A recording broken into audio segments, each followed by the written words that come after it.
going to begin. Good evening and welcome to Tech Talks, hosted by Vision Loss Alliance of New Jersey. Tonight we have a very special guest with us. And before I introduce our guest, I'd like to begin by reading his bio. Blind since birth, Jonathan Mosen became known to many radio listeners in Auckland, New Zealand at an early age. He was featured on Talkback Radio before the age of 5 years. Jonathan continued his regular appearances on Radio Pacific until mid-teens, and while in high school, started his own short-term radio station, Radio Enterprise, established by Jonathan to show that blindness was no barrier to working in broadcasting. While at the University of Auckland, earning his bachelor's degree of arts in history and political studies, Jonathan began his commercial broadcasting career. In 1999, he graduated Victoria University of Wellington with a master's degree in public policy. His thesis reflected on public policy benchmarks for the quality of opportunities for people with disabilities. In 2003, Jonathan was blindness product manager at Pulse Data International, later renamed Humanware. At the time, the company was one of New Zealand's most successful technology exporters. In 2006, Jonathan became vice president of blindness hardware product management for Freedom Scientific, producers of the world-leading JAWS for Windows screen reader. Jonathan was responsible for blindness hardware products such as the PACmate Accessible Pocket PC. He also hosted the monthly podcast for Freedom Scientific. Returning to internet radio in 2010, he established Mushroom FM, an internet phenomenon with a high degree of professionalism and a clever use of social media. 2013, alongside with his wife, Bonnie, Jonathan began his own company, Mosen Consulting. It provided assistive technology training, produced ebooks and audiobooks, including the popular iOS Without Eyes series. Currently, Jonathan is the CEO of Workbridge, the largest employment agency for disabled people in New Zealand. Jonathan is the recipient of the Vernon Henley Media Award from the American Council of the Blind for his positive representation of people who are blind through the media. In 2019, New Zealand recognized Jonathan's service to the blind community by making him a member of the New Zealand Order of Merit, MHZM. He lives in Wellington with his wife, Bonnie, and has 4 children. And it is an honor to introduce you to Mr. Jonathan Mosen. What a build-up. I think that bio was so long I should just stop now, and retire somewhere. But thank you so much. It is a real pleasure to be here, and I'm looking forward to talking with you tonight about lots of cool technology stuff. Thank you, Jonathan. It is a pleasure to have. Before we move on to this evening's presentation, let's review our Tech Talk format for this evening. In this presentation, Jonathan will be presenting voice control. Voice control is an accessibility feature that lets you speak commands to your iPhone or iPad to do just about anything from launching apps, adjusting volume, editing text, and much more. At the end of his presentation, we will open the floor to questions. We ask that you please use the raise your hand feature. Let's review that raise your hand feature. For those of you who dialed in, the raise your hand feature is *9. That will raise your hand. *6 will mute and unmute you. The opportunity to ask your question. If you are on a computer, Alt-Y is the raise your hand command.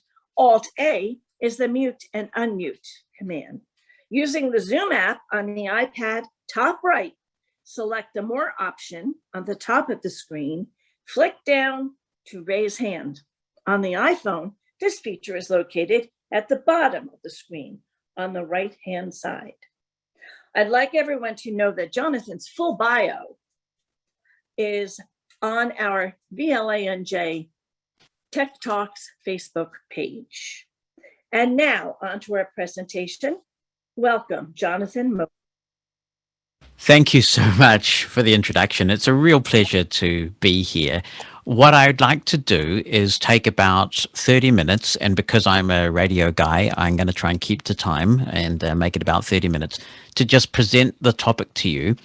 And then I'll open it up and we can talk about voice control if you want, or if you have any other technology questions that you think I might be able to help with or answer, then I'm happy to do that after that.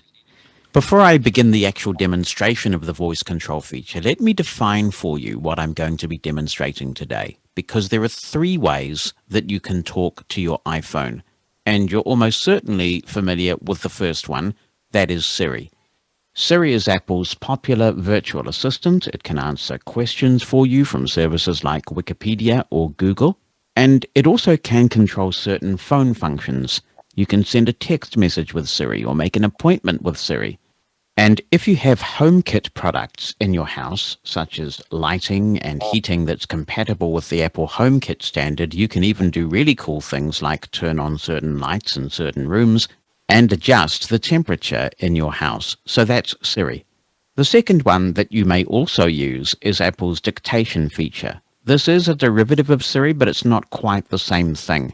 If you're a voiceover user, you invoke this feature whenever you are in an edit field by doing the magic tap. Apple talks about the magic tap. Sometimes you will hear this referenced in Apple-related podcasts and things. All it means is that 2-finger double tap. They call it the magic tap because it does different things depending on the context. A magic tap can answer and end a call, but when you're in an edit field, the thing that the magic tap will do is invoke dictation if you have that feature enabled. But today I'm talking about a third and fairly new way of controlling your phone by voice, and it's really comprehensive. It is called Apple Voice Control. It was introduced in iOS 13 and it keeps receiving refinements. When voice control was introduced, it was targeted firmly at people who couldn't use the touchscreen easily. So if you had some sort of motor impairment or something like that that made it impossible or difficult to use the touchscreen, then voice control was for you. And indeed, at one point, Apple Accessibility said, we don't really see this as a voiceover-related feature. But blind people gave them feedback right during the testing phase of iOS 13 to say, actually, we really like this feature. And a lot of blind people now do use it. It's one of the examples also of accessibility being good for everybody. Because I certainly know some people who don't have any impairment at all who like using voice control because it's just really convenient to use voice control. The difference between Siri and dictation and this, the voice control I'm going to show you, is that you can control almost any aspect of your iPhone and your iPad. It's a little bit like having Dragon Dictate, or Dragon Naturally Speaking as they call it now, on your iPhone. It really is very powerful. Now, I'm going to be showing you this on an iPhone 12 Pro Max, but it does work on every iPhone that is currently available and supporting iOS 13 or 14. So if you have an iPhone that is running the latest operating system, you can use voice control. Be mindful that it can be a bit of a battery drainer, so I would not leave voice control on all the time, and I will cover this. You may, if you get into using voice control a lot, want to set up a shortcut to turn it on and off really easily, but you can do it with Siri as well, and we'll cover that too. To get going, we need to set voice control up, and I'm assuming that you've not used voice control before, and you can do that by going into Settings, Accessibility, and then choosing voice control. So double tap all those options all the way. But of course, our friend Siri is here to help and make that even easier. Open voice control settings. Let's take a look at the voice control settings. Settings, accessibility, back button. Here we are, and if we press the back button, we'll go back to accessibility, but this is the screen we want to be on to set this up. So I'm going to flick to the right. Voice control, heading. And flick right again. Voice control, off. I leave voice control off most of the time, but when I want it, I can enable it with a Siri command. And I often use voice control when I'm doing email on the treadmill or even doing Twitter or reading news on the treadmill. It's just great because I can keep my hands firmly on the rail and continue to get work done. It really is cool. We'll flick right. Voice control allows you to use your voice to control your iOS device. Learn more. And if you would like to learn more, recap some of the things we're going to cover and much more as well, then you can choose that option. Apple has got good documentation on voice control. Language, English, United States, button. This is the first critical thing. If you haven't used voice control before, you do need to download a language file. One of the things I really like about voice control is that it isn't constantly going back to the cloud, back to the internet to pass your commands to some sort of server in Apple land. You download a language file and that language file lives on your device, so it responds really quickly to the commands that you're giving it. And that is quite important when you're doing some of the functions that you can do with voice control. If it had to keep going back to Siri's server, for example, then you might see some delay in certain circumstances. The other good thing about this approach too is that it doesn't use your mobile data. So once you've downloaded this little file for the language you want to use, you don't have any cost in terms of internet data. I am, of course, using voice control already, but if I double tap this button, Ready to use, heading. and I'll flick right, Selected, English, United States. I'm using the English United States option. And most people on this webinar will want to use that option as well. So you can double tap and it will download the file. It will take a little while depending on your internet connection, and then it will be set. You can choose other options as well. I'll flick right. English, Australia. English, Canada. Available for download, heading. English, United Kingdom. English, India. Spanish, United States. Spanish, Mexico. Spanish, Spain. So the good news is if you're a Spanish speaker, there is also voice control for you too. Muy bien. So download the language file that suits you and Apple will install it for you, and then you'll be good to go and use voice control. I'll go back to the previous screen. Language, English, United States, button. And just briefly explore what's on the rest of this screen. Customize commands, button. This is a very similar screen to the ones that you see for Bluetooth keyboards or Braille displays when you're going through voiceover settings. Even if you don't want to create a customized command, if you go in here, you can actually have a look at what Apple has pre-configured. And this helps you understand what you can say to voice control. For example, if I double tap on this button, Create new command, button. the first option is to create a new command, but we'll skip that for now, and I'll just flick right. Basic navigation, button. Overlays, button. Basic gestures, button. Advanced gestures, button. Dictation, button. Text navigation, button. Text selection, button. Text editing, button. Text deletion, button. Device, button. Accessibility, button.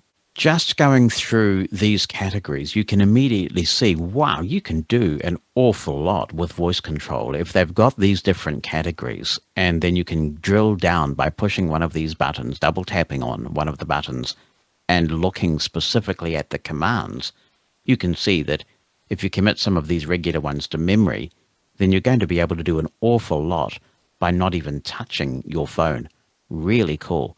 And I'll show you some of the commands that I use regularly in a moment. But I would encourage you, if you want to use voice control, take some time to explore these various sections and learn the things that you can say.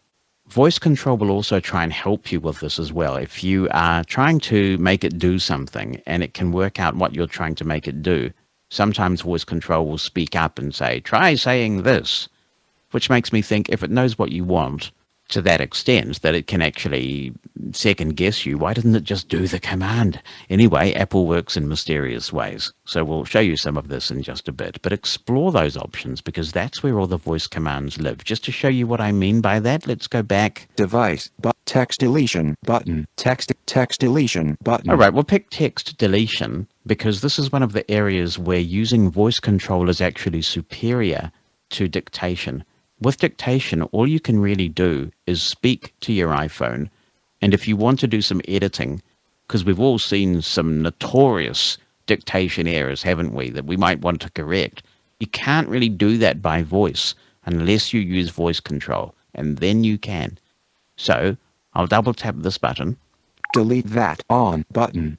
And flick right. Delete all on button. Delete less than phrase greater than on button. Delete character on but delete previous character on button. There are a lot of options here for deleting things, and you can toggle each command on and off, and you can just explore them to find out what is here.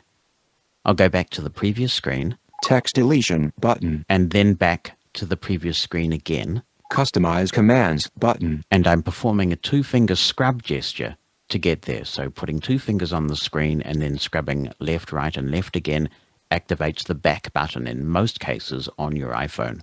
I'll flick to the right. Vocabulary button. We can increase the vocabulary of voice control. This is particularly useful if you work in some sort of technical area where you are using jargon, words that are not kind of commonly used, but you're using them all the time. You can teach voice control about them, and it will try and get them right in future. So again, this is another area where it is superior to dictation because you can actually teach it things. You can teach voice control new words by adding vocabulary entries. Yes, well, that's really what I said. Okay, so we'll flick right. Command feedback heading. Show confirmation off. Play sound off. Some people may prefer a little sound when voice control does its thing, so you can enable that if you want. Show hints on. Command hints help guide you as you learn voice control by suggesting commands and offering hints along the way. That's the little feature I was talking about earlier, where Apple can work out what it is you're trying to do and just give you a friendly reminder about how to accomplish the task you're after if you seem to be struggling a bit. Continuous overlay heading. Overlay none button. I'd recommend leaving the overlays off in a voiceover context. They pop up. Well, actually, I think there's a hint here. Overlays display numbers or names over your screen contents to speed interaction. That's right, but they're not particularly helpful for voiceover users, so I'd recommend leaving them off. They may be assistance to you, though, if you are low vision. Attention aware dimmed off. The reason why this is dimmed is that I have my Face ID attention aware features disabled at the moment, and I usually do that when I'm at home. Some people with prosthetic eyes or who have trouble looking at the camera may want to leave attention aware features off all the time, but if you can leave them on, it does add additional security. In the context of voice control, this simply means that voice control will not work unless you are looking directly at the front-facing camera. And if you don't have a Face ID capable iPhone, you won't see this feature here.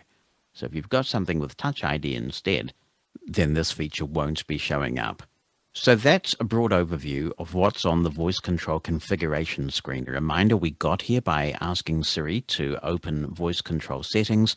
You can also get here by going to Settings, Accessibility, Voice Control. And that is how you set this up, how you configure it. When you have configured it, you've downloaded your language file, and you're ready to go. The easiest way to get voice control working is to simply tell Siri to enable it. I'm going to do that and then just show you, while it's active, a few things that you can do with voice control. So before I do that, I'll just give you a couple of explanations. Where voice control can really come into its own is when you know an app particularly well. So I use my Twitter app, Twitterific, a lot, and I know it like the back of my hand. I also have an RSS reading app, an app where I aggregate all my news in one place, and I use that a lot as well. So I know exactly what the names of the buttons are and how it's laid out, and by using voice control, I can be super efficient with that app. But you can, in a little bit more of a cumbersome way than I would personally like, I think the commands are convoluted, navigate around the screen as a voiceover user, and I'll show you that as well. So here we go. Turn on voice control. Okay, I turned on voice control. Customize commands button. Launch Twitterific. Suggested commands. Bullet show commands. Bullet open Twitterific. Go to sleep. All right, I've stopped voice control from listening right there. So there you go. I normally, when I talk to Siri, say launch followed by the name of the app. Now, when I do that on voice control, you've heard the hint system in action there. Because I told it to launch Twitterrific, it told me you should say open Twitterrific. And I'm thinking, well, if it knows that, why didn't it just do it? But whatever. And I've also said go to sleep, which means that voice control is still on, but it's not listening. So I will wake it up again and we will launch the Twitterrific app the way that voice control wants me to. Wake up. Open Twitterrific. Finish refreshing. VoiceOver select previous item. Sidebar button. VoiceOver select next item. Priority tweets heading. VoiceOver select next item. Compose button. VoiceOver select next item. Options button. Tap Compose. Text field is editing. Character mode. Insertion point at start. VoiceOver select previous item. Tweet button. Tap Close. Save draft button. Tap Close. Sidebar closed button. Tap Messages. Go to sleep. Now, we got no feedback when I said that, but if I go to the bottom of the screen, Hashtag mushroom. Priority tweet selected. Messages. we see that the Messages tab has in fact been selected. So sometimes you get some feedback and sometimes you don't. Wake up. VoiceOver select Home. Home tab 1 of 5. Go to sleep. So that way we had VoiceOver select a specific item on the screen. And that does give you a bit more feedback. Wake up. VoiceOver activate. Selected. Home tab 1 of 5. VoiceOver select first item. Sidebar closed button. VoiceOver select next item. Home heading. VoiceOver select next item. Compose button. VoiceOver select next item. Search field. VoiceOver select next item. Center stage button. VoiceOver select next item. Brett Cooper, Yahoo to B/RQ Coed Oz TVs, 1 minute ago, attached media thread via Twitter web app. VoiceOver select next rotor option. Yahoo to B/RQ Coed Oz TVs. VoiceOver select next rotor option. Open media. VoiceOver select next rotor option. Reply. VoiceOver select next rotor option. Like. VoiceOver select previous rotor option. Reply. VoiceOver activate. Alert. Reply from. VoiceOver select next item. At Jonathan Mosen button. VoiceOver activate. Text field is editing. Insertion point at start. Tap close. Sidebar closed button. Go home. Home. Twitterrific. Go to sleep. By saying go home, I've activated the home gesture because I don't have a home button on my phone, or if you do, it would be the same as pressing the home button, but that gets you to your home screen. Wake up. Open layer. Layer sync mode. The old reader button. This is my RSS app, which is probably a bit beyond the scope of what we're covering today, but it is a way of getting news sources in one accessible place. RSS is an amazing technology for blind people and others with accessibility requirements because it can circumvent having to deal with some pretty inaccessible websites to get the news that you want. Now, I know this app really well because I use it a lot. It's one of the apps I spend most of my time in reading news. And so I know that my technology news folder is called, funnily enough, Tech News, and I can use voice control to tap it and then navigate the news. Wake up. Tap Tech News. Load layer back button. VoiceOver select next item. Grouping and sorting button. VoiceOver select next item. Tech News heading. VoiceOver select next item. Monday, the 22nd of March 2021 heading. VoiceOver select next item. How to use and find dynamic Mac wallpapers. Make your own. More. Dynamic Mac wallpapers first arrived with Mac OS Mojave in 2018. Activate. Now with Mac OS Big Sur, try VoiceOver Activate. VoiceOver activate. How loading ellipsis.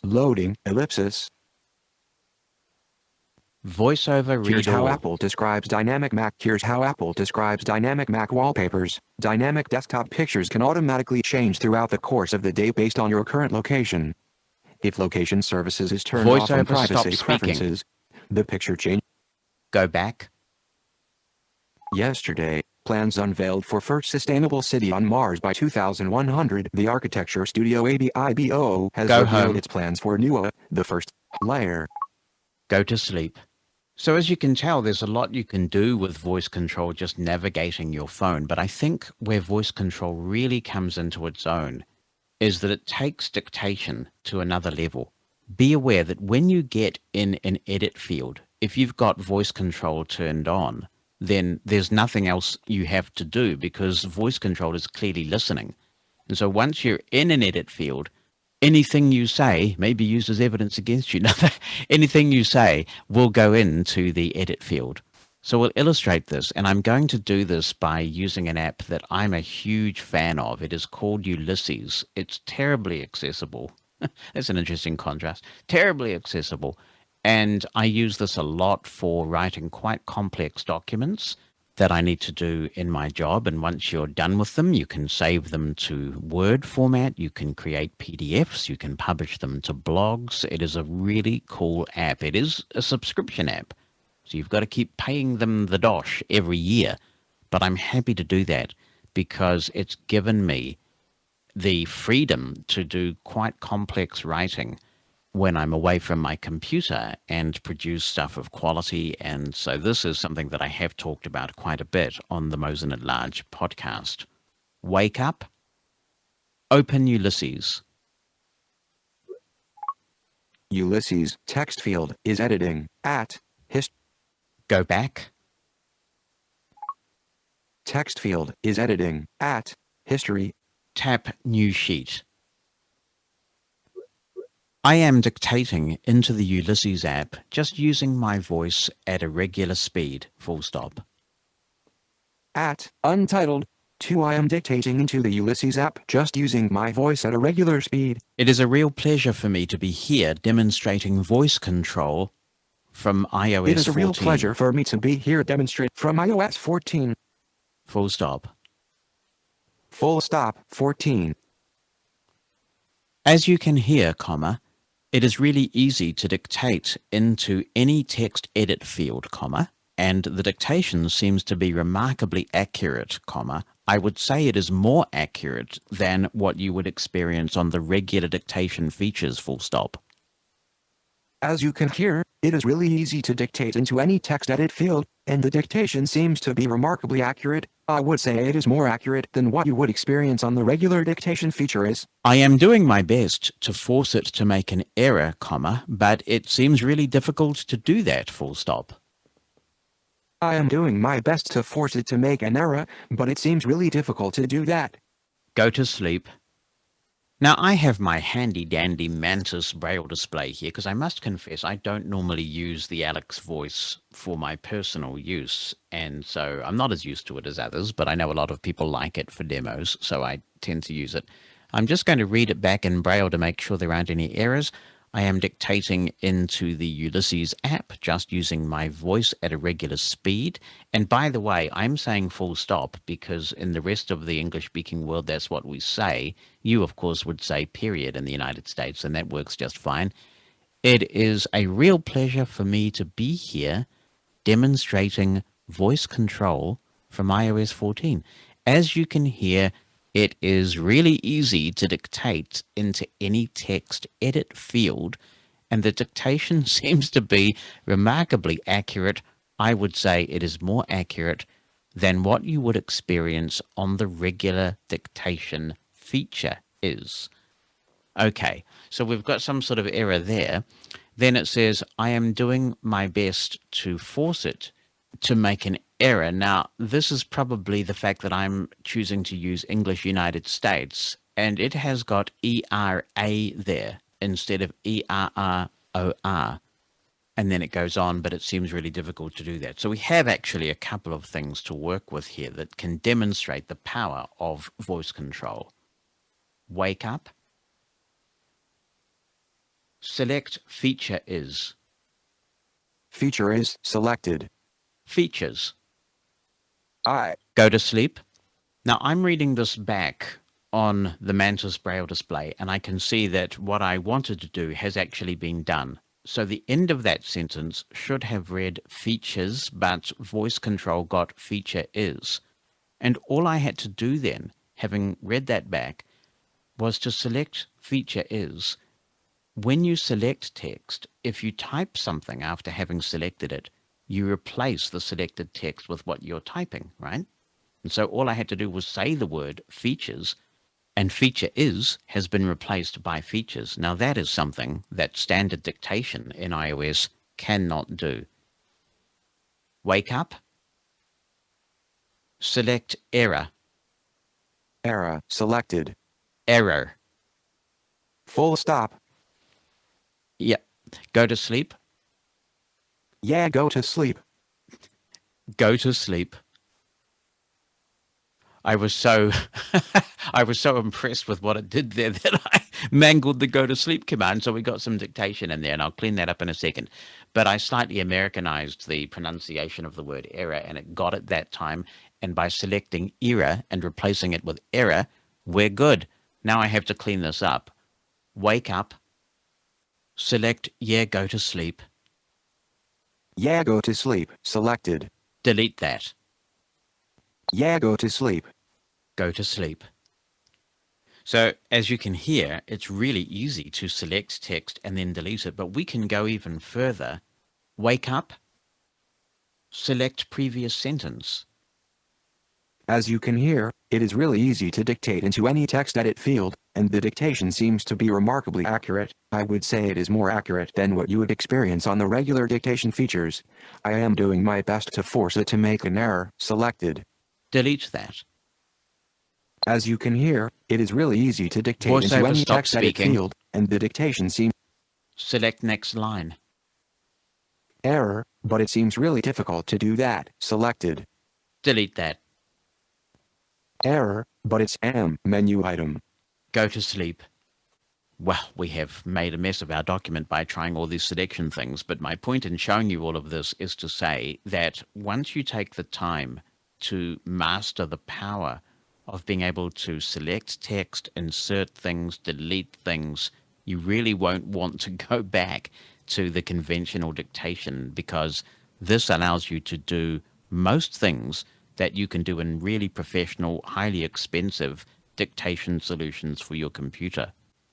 So what if you're in an edit field and you really want to give it a command? We can do that. Wake up. Command mode. Say dictation mode to dictate normally. Go to sleep. So by saying command mode or then dictation mode, we can toggle these two modes so it stops listening for you to dictate text. You can also dictate emojis in here as well. Wake up. Dictation mode. Microphone emoji. Studio microphone. Speaker emoji. Speaker output and low volume.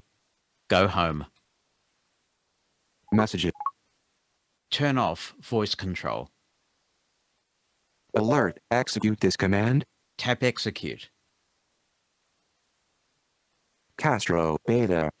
And now we're out of voice control and it has stopped listening. I highly recommend that you do this when you're not using voice control, because it does drain quite a bit of battery, and that is particularly noticeable on older phones or phones that are not Macs, because the bigger the phone, the bigger the battery that Apple can include in it. You can just toggle voice control on and off with a Siri command. That's easy enough. Some people who really are into this assign one of the back tap shortcuts that's new to iOS 14 and available in newer phones to voice control. So when you have this, you might just double tap the back of your phone and it toggles voice control on and off.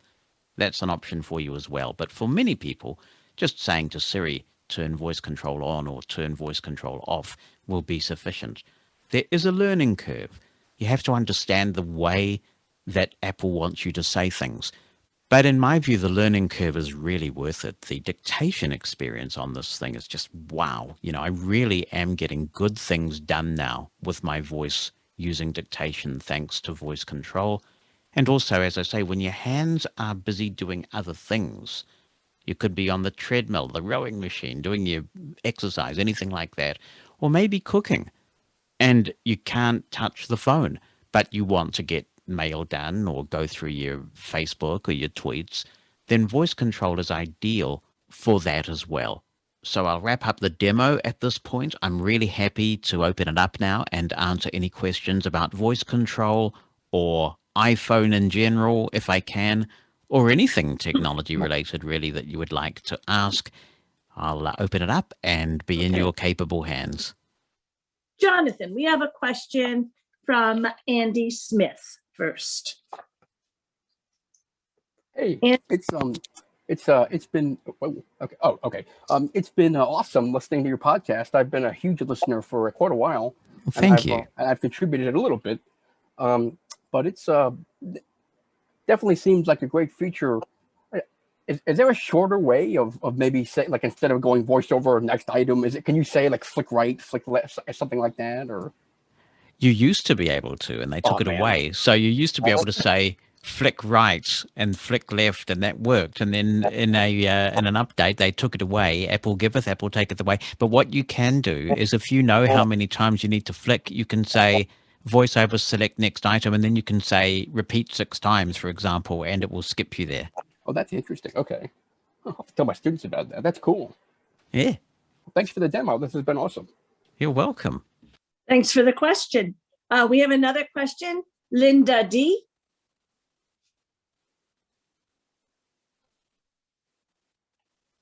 Can you hear me? We can hear. Oh, okay. Jonathan, thank you very much for this demonstration. It's been wonderful. I never heard of voice control before this. I was wondering, can you delete past text messages or past voicemail with this application? You could. I think that what you'd probably have to do is just use your standard voiceover actions rotor. I don't think there is a command to just go straight ahead and delete the text messages. One of the things that has become frustrating with voiceover in the last few iOS releases is that since they introduced iMessage in the cloud, it's now a 2-step process to delete a message, because when you choose delete, voiceover says, or iOS says, are you sure you want to do that? Yeah. And I'm not aware of a way of getting around that with voice control, unfortunately. Okay, thank you. Well, thank you. Thank you, Linda. We have a question from Matthew G. Hi, Jonathan. I have a question. Did Apple come out with a home button for the new with the new phone? Can you repeat that question? Did they come out with? I heard maybe the iPhone 12 might have the home button. Is that true? Do you know? No. Well, there is an iPhone SE2 second generation that has a home button. So if you really want the home button, you can get that, and that's got a fairly new processor. What we've found with Mosen at Large listeners, and also Bonnie, who complains about this every single night. Well, it's not quite that bad, but she's got an iPhone SE2 for work, and a lot of listeners have said the battery life on it is atrocious. I wouldn't be afraid of not having a home button. Once you get used to the gesture of swiping up from the bottom, it really is good. Now, one of the things that some people do struggle with is Face ID.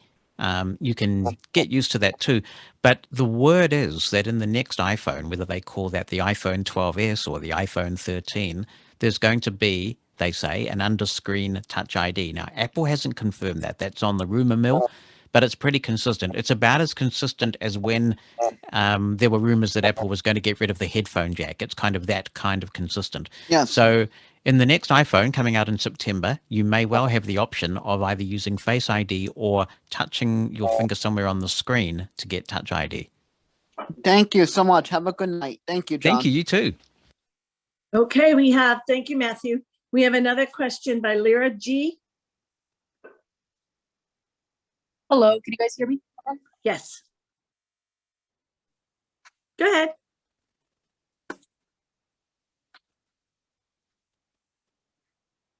Okay, I just got a request to unmute and I was already unmuted. Yep. So with Jonathan, thank you for being here, by the way. This has been really informative. I didn't know, I've heard of voice control, but I didn't know that it can do all that you mentioned. But with email, I can totally relate to when you were speaking about, I also use the treadmill as well, and being on the treadmill and trying to dictate an email with a 2-finger double tap is difficult. Yeah. So how do you, so in an email, I know you can say, compose or tap compose, but then usually when you hit like L or I, like first letter of an email, all the emails with that letter or all the emails that have that letter come up. So does the same thing work with voice control, or do you have to navigate to that portion of the screen where those suggestions would come up?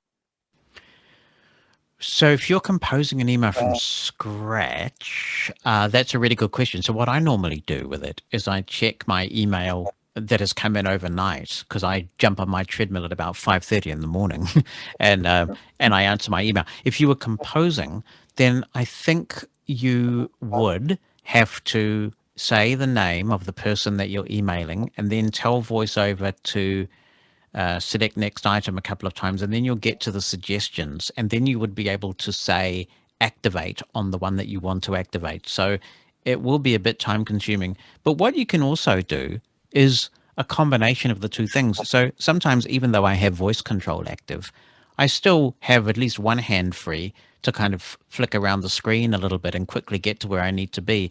The trouble starts when I want to compose a reply, and that's where I use voice control, because if I didn't, I wouldn't be able to do my email on the treadmill. So you can use a combination of both. Your VoiceOver commands are still available to you when you're using voice control. Okay, thank you. Thanks. Okay, we have another question. Christina B. Jonathan, wonderful presentation. When we end the presentation, I'm gonna go download voice control. My question has to do with, with the new update and pinning your text for the people that you want to be in the beginning of your text so you can readily get to them. Now what's happening is that I'm getting text and it's all these old texts are showing up and I have to swipe to the beginning to get to the text I want. Do you know how to get rid of that, or have you experienced that? So if I understand what you're saying correctly, so when you choose to pin text messages to the top of your screen, they will be there even if you've got new messages that are not from people you've pinned. The pinned people will always be before the new messages from the non-pinned people. Is that what you're saying, or are you saying something different? Yeah, I'm saying that they're pinned at the top, but if I want to get to them, I'm thinking that you could just swipe and they're right there, but I have all these messages that are like years ago that are showing up, and I don't know how to get rid of them all. Okay, so are you opening the conversation of a pinned message and then you're finding really old message from that pinned conversation? Is that correct? Opening up the messages, yeah, and then if I want to go back to the beginning of a text to find a text that I was already going to reply to, yeah, bounces me all the way to these other ones, and I have to go through them all to get to the one that I want. I understand. But I never had before. What you should be able to do is perform a 4-finger single tap towards the bottom half of the screen, and that will get you past the messages to the bottom of the screen, and then you can flick back a few flicks past the edit field, and you should then see the last message that came in the conversation. Okay, so go in the middle of the screen, 4-finger single tap. Four finger single. So what you do, yeah, that's right. So if you four finger single tap on the top half of the screen, Mhm. it'll actually get you to the top of all those messages. Okay. And if you do it on the bottom half of the screen, it'll get you to the last item on the screen. Can you get rid of all those old messages that are replying? Like I delete, but they're still there. Is there a way to just not have them show up at all? I mean, you could go through and delete them all individually, but that would be an incredibly Oh, it's gonna take time-consuming forever. task. Yeah. Yeah, that's the only way that I'm aware of. Okay. I Other didn't than know if there was a well, shortcut or- you could delete the entire conversation history, of course, and then you'd start from scratch again. You could, if you're in your message list, you could delete the whole thing and then wait till they text you again. Right. Okay. Thank you. Thanks, Christina. We have a question from by Alan. Alan? Yes, I have two questions, Jonathan. Being that the iPhone, Apple is coming up with all these new technologies, are they ever going to come up with the technology? You know, when you go into email, it says you can move. You think they'll ever do that for the text messages, that you can move it into a file? You're talking, you're talking about saving the email, or? The text message. I'm talking about when you have a text message, when you go to email and you want to move that, say you want to move that to say, what do you call it? Like junk or anything like that. There, you go to the thing, you hit the button and you move it. Would Apple ever come up with an idea to do that for the text, where you go to the bottom and say move text to files or something like that there? Oh, okay. So you're looking basically for a way to maybe organize text messages into folders. Is that Yes, right? yes. Yeah. Yeah, that's a really good idea. I should pass that on to the people at Apple. And also they do have a 12 that has a button. It's called the 12 mini. It has a button. The 12 mini does not have a button. It doesn't? It doesn't. The iPhone SE2 does, which is very new. I mean, it's got a very fast processor, but the 12 mini, it's a very small phone, but you still have the gestures and it still has Face ID. Yeah, because I have the SE. I have the SE 2020. The new one that's out. That's right. That's the SE 2020. Yeah. But I thought Yeah. the 12 mini had the button on it too. I thought they came up with one of them. Yeah, it definitely has Face ID and all those good things. But do you like your SE 2020? Is the battery I life love it. okay for you? It's better. It's better than the 8 Plus. To me, because I like anything with a button, but it's better than the 8 Plus. And it's faster because it's got the new Apple chip in it. It's much better. I love it better than the 8 and stuff. Very I good. only got it about 3 months. Wow, nice to have a shiny new phone. I would definitely contact Apple with that suggestion about creating folders for text messages, because I can definitely see that now that a lot of people are spending more time in the Messages app, that would be a really good idea. Yeah, because I try to do that, but everybody's telling me there's no such thing. You can't take that message and put it into a folder. Yeah, that's right. Yeah. So I thought that was a good idea to make a suggestion like that. I never thought of that before. Yeah. Yeah. Okay. Thank you very much. Yeah. Cheers. Okay, we have a few more questions. Thank you, Alan. Well- So we have 3 more questions. So I'll take you in order of your hands being raised. Lori F., you are next. Jonathan, a pleasure to meet you live. I've been Thank a you. long time listener all the way back to FS Cast. Oh boy. Yeah, not from the beginning though. 2 questions regarding voice control.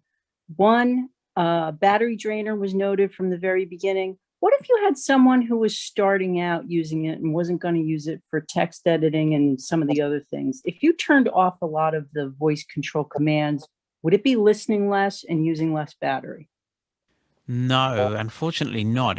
It basically, what drains the battery is the fact that the microphone is on, and it's that microphone being on and it actively listening. It doesn't really matter what it's listening for. It's just the fact that it's sort of always aware and it's got its little processor on. So unfortunately, that won't make a difference. The best thing for people who really are into voice control is to get one of the max-sized phones, because the battery life on all of those max size, even if people can't afford a 12 Pro Max, but if they can find an 11 Pro or even a 10s Max or something, the battery life on those devices is phenomenal. And that would be the way to go if you're going to become a huge voice control user. Yeah, I currently have an 11. The second question for voice control, when it first came out and we demonstrated it in one of our lab classes at the school, we had trouble with using dictation with VoiceOver because it would double it up. So recommendations were to always use, with headphones. Now, I heard you talk about voice control using command mode and dictation mode.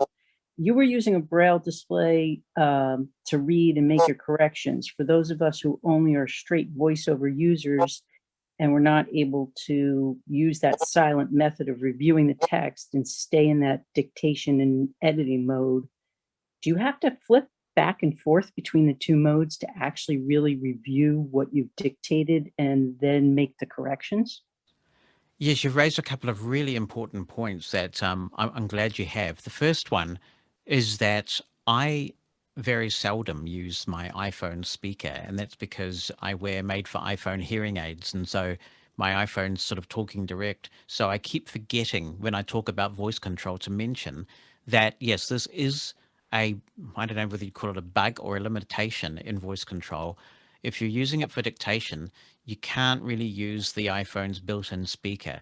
So you'll have to wear AirPods or some sort of earbuds or something that is not the iPhone speaker, because otherwise the microphone will pick up the iPhone speaker and you'll get that loop that you were talking about. Yeah, if you have access to the screen, probably flicking back to the right field is the quickest way. You could do it with voice command gestures, but I think it would just take time, because what you can say to it is command mode, and it will turn dictation off, and then you'll be able to say, voice over, select previous item and next item again. But probably if you've got access to the screen and you can just quickly back flick and then forward flick again, that's probably the most efficient thing to do.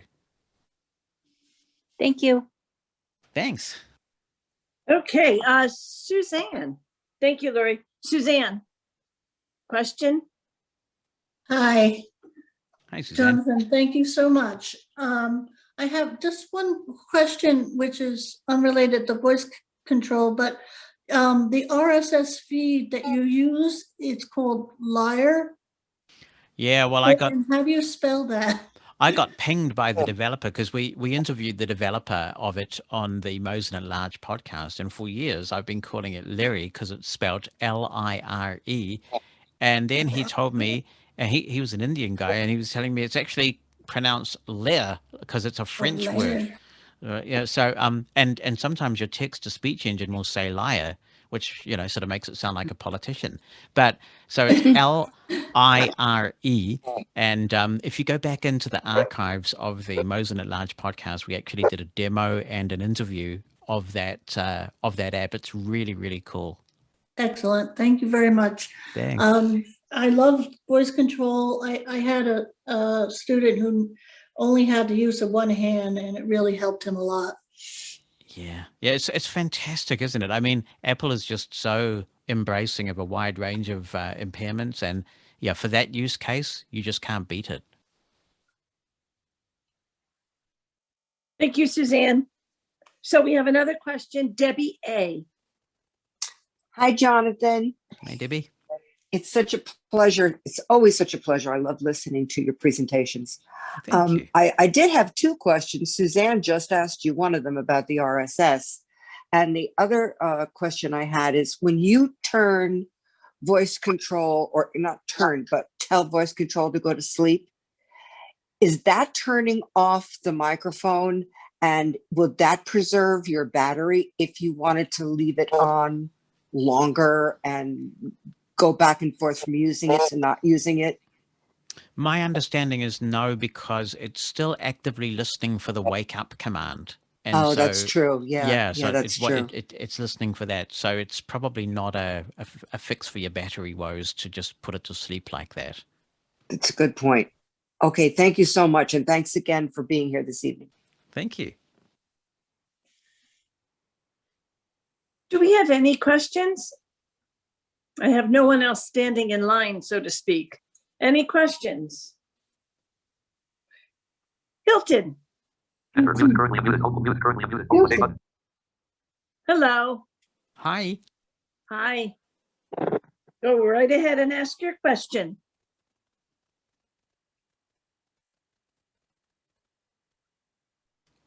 Oh, no.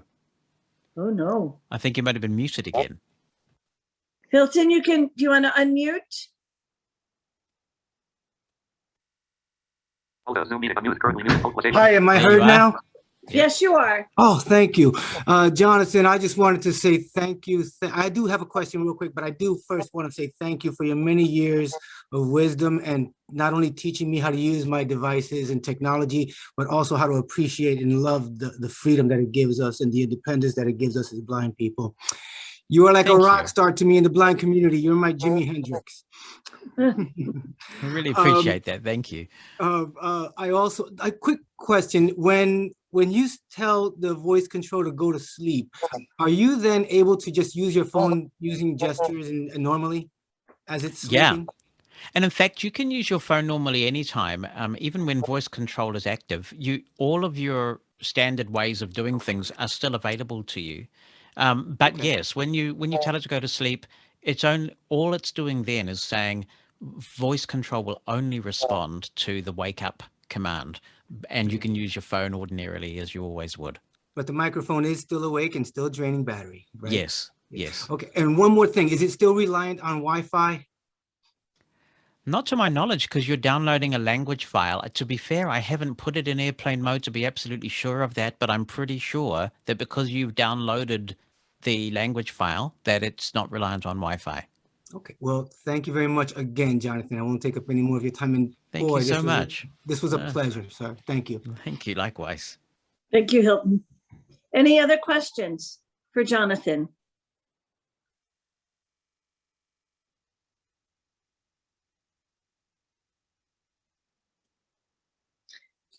I'll give you a couple of minutes. I have a couple of announcements to make. So while I make those announcements, I'll let you think of questions. I just want everyone to know that we do have a VLANJ Tech Talks Facebook page. So be sure that you join that page. And Jonathan's full bio is on that page. And also there will be a recording of this evening's presentation also on that page. And then another announcement is we will send you all a survey. We always like to know about our programs and our presentations. And, we want to make sure that you received all of the information that you needed. So we will send you a survey, and it would be a great help if you complete that survey for us. It will be in SurveyMonkey, and it is totally accessible. So now that I give you a couple of seconds to think of questions, any other questions? Stacy. Go ahead, Stace. Sorry, it took me a minute. It took me a minute to unmute myself. So that thing only works on, you said iOS 13 and higher, you said? The voice control, Stacy? Yes. Mm-hmm. Sorry, what was the question there, Stacy? I missed that. Sorry.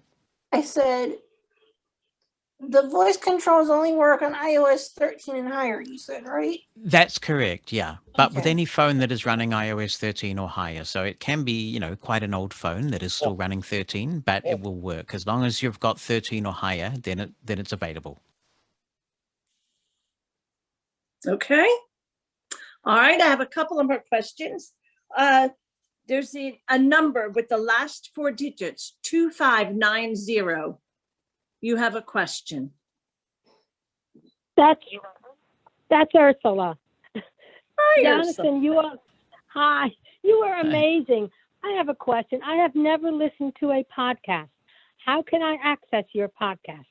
Do you have an iPhone? Yes, I do. So what you can do is just tell Siri to play the Mosin at Large podcast, and it will start playing the latest episode of it for you. They have an app which is called Podcasts, which is built into your phone. There are better ones, but it's hard to get away from the fact that it's right there built into iOS. And you can search for Mosen at Large in the Apple Podcasts app. And as of 14.5, which isn't out yet, they're changing the language from subscribing to podcasts to following a podcast. So for those of you who use the Apple Podcasts app, that is something new you will see very soon when Apple drops 14.5. But yeah, the quickest way to give it a try, just tell Siri, play the Mosen at Large podcast. And if you do that every few days, you will get the latest episode without doing anything else. Oh, terrific. Thank you. I'll do that. All right. Good luck. I hope it doesn't break your brain too much. It'll be fun. I like the sound of your voice. Oh, thank you. Okay, thanks, Ursula. We have a question from Christina B. I'm sorry, I was just thinking about a question that I had. Jonathan, with the back shortcuts, where you use the finger on the back of the phone, Mm-hmm. I have a problem. Well, is it limited because I did the 2-finger because I have the tip one, so that works. But after I did a 2-finger one for one and 1 finger, but you can't reuse. How can you get more? How many can you really store on the back of the phone? Just the two of them. Just the two of them, unfortunately. So, Okay. yeah, it's pretty limited at the moment, and it's also limited to certain newer phones, so it doesn't work on all phones. But it's kind of cool. I love it. I tell you what a rebel I am. The first thing I did when Apple introduced that feature was I assigned one of those back taps to the Google Assistant. And so, now, because so often I ask Siri something and it just says something crazy like, I found this on the web, take a look or something. But if you ask Google straight away, it gives you a meaningful answer. So now all I have to do is double tap the back of my phone and the Google Assistant goes plink and I ask Google a question. And every time I do it, I sort of feel like I'm just totally rebelling against the force, I have to do that now. Yeah. But it's really great because the tip one I use a lot, and I just tap the 2-finger double tap on the back of the phone, and it just comes up. But sometimes I notice too that I'm not doing anything, and it all of a sudden will show up for some reason. Maybe it's just the way I holding the phone. That is the danger. If you put the phone on, sort of plonk it down on a desk or something like that, sometimes it will activate. Yeah. Yeah. Thank you. Thank you, Thanks. Christina. Suzanne, you have a question. I just want to make sure, if you have an iPad, so it's OS 14, it still works, the voice control, correct? Correct, yes. Okay, thank you. Okay, we have another question from Alan. Yes, Jonathan, does the voice command, does it work with a wireless speaker? I don't see why not, but you will. I mean, if you're using a speaker which maybe has a built-in microphone, you could get into that dictation loop we were talking about, where because dictation in voice control repeats back what you've typed, then voice control picks up that repeating back and dictates it all over again. So the best thing to do if you're going to use voice control a lot is to get yourself a set of earbuds or even the wired headphones that used to come in the box. Because I thought if you had a wireless speaker, I don't know if it has a microphone in it, because I just bought a speaker and it works with the Bluetooth, and I don't think it has a speaker in it. Yeah, so that will be fine for most things. But as I say, once you start dictating, what happens is that because the microphone in that speaker will be right by the speaker, when voice control starts speaking back what you've just dictated, then the microphone will pick that up and think that you're dictating a second time.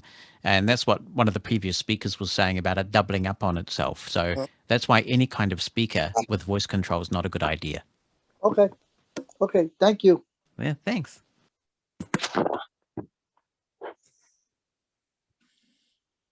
Any other questions? Lori.